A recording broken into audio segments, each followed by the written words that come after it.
approached you guys over a year ago, and I asked you if you would be willing to commit a year of your life. You know, can I have a year of your life for discipleship? What kind of things ran through your head? Where am I going to have the time for this? The time? Every week? How much? Where's the nearest store so I can turn around and run out? You wanted to run? Having the privilege of being in other groups and other men's groups, realizing the value that you can get out of that hour and a half a week. You know, I looked forward to it, and it wasn't intimidated by the group and the meeting. It was something that I appreciated having an opportunity to do. And, I mean, we all have our time constraints, but you know, it's where, and we've all talked about this, it's where you set your priorities, and you can find time for what you want to, Even 8:30 at night? what you want to accomplish. Yeah.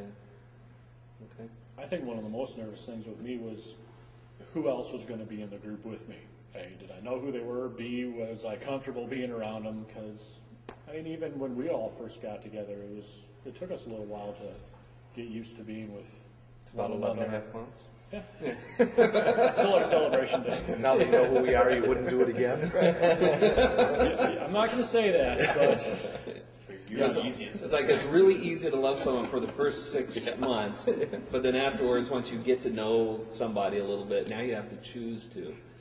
Yeah, it's a little harder.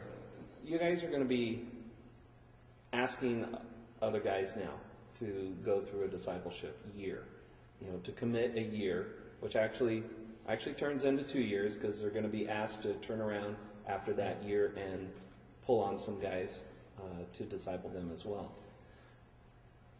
Thinking through some of the feelings and maybe even some of the fears that were in your mind when I asked you, maybe say something about what you think they would be feeling.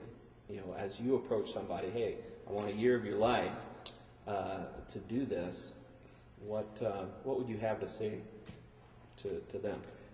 Arch, I don't know if this directly answers the question, but give you credit for some things that you did with this that helped build some structure around it. The goals sheet, or the things that we were going to work on, I think set some very good structure for the group. I think it was a good talking point several times. It was, okay. And I think it used it well to bring us back in too. How are you doing this? So it kicked it off very well. Okay, because we had some goals that we were all pursuing. We also had, here are some values that we are going to operate as a group by, that you have to work on individually. well, from a couple of guys I've talked to, just even with me, first was the apprehension of one day every week for an entire year. We're all busy. We all have work. We all have things after work. But even between the 6 of us, well, it started with the 7 of us, but I mean, we all found a time every week that would work out for us where we could all normally get together. I thought it would be a lot more pretentious than it was, to tell you the truth. I was very happy with the group and how it went. Cool. So it was very relaxed. Any thoughts, John? Well, I think the whole group was pretty well structured in that we had a book, we had a focused chapter that we were all going to read together and come back and answer some very specific questions. And I think from that standpoint, it was intense, but yet it was a time to really learn it. It got to the point where you didn't want to miss. This became like not a chore, but it became something of really a learning opportunity. I think all of us probably learning new things every week.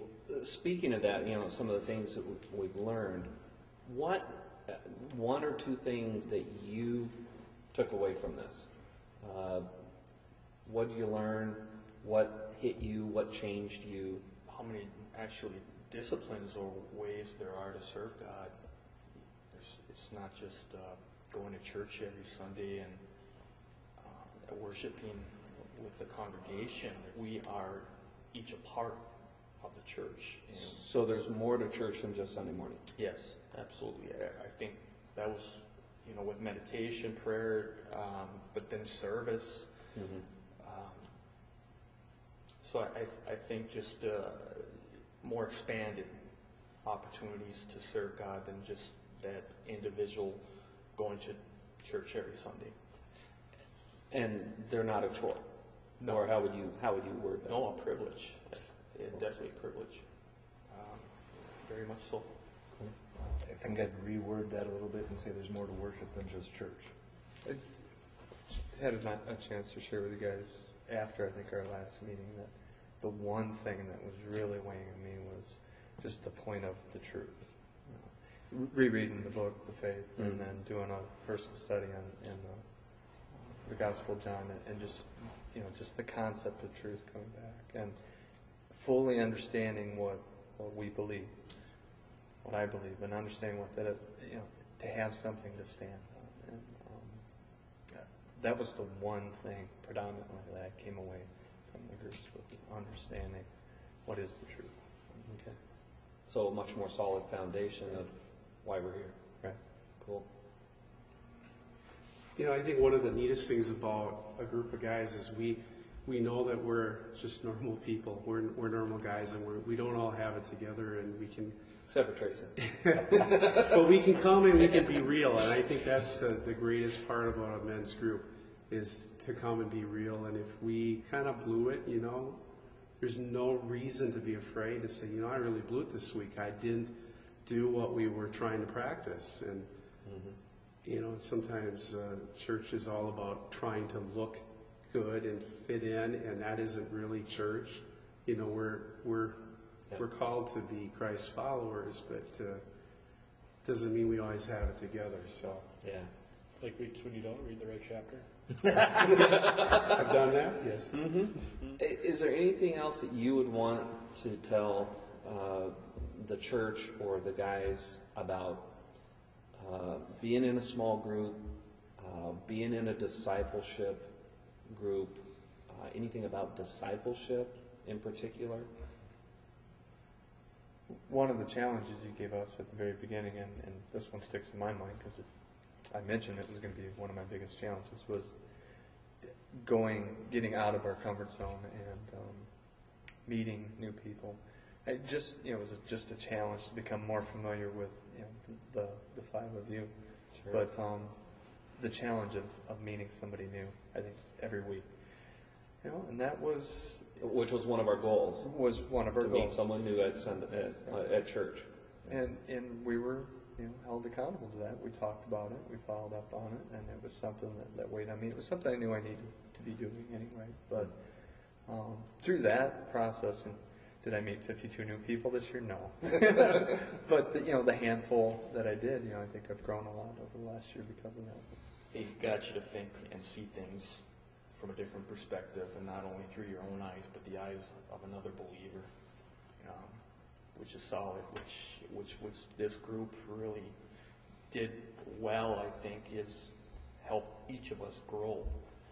I thank God for every one of you guys. It was a great experience, and I look forward to passing this on with other guys. And if anything, I would say, take the chance and get out there and dive in, because you're not going to have any regrets once you get into these studies. I think you're going to find that you're going to enjoy it much more than you probably think you will when you first start off.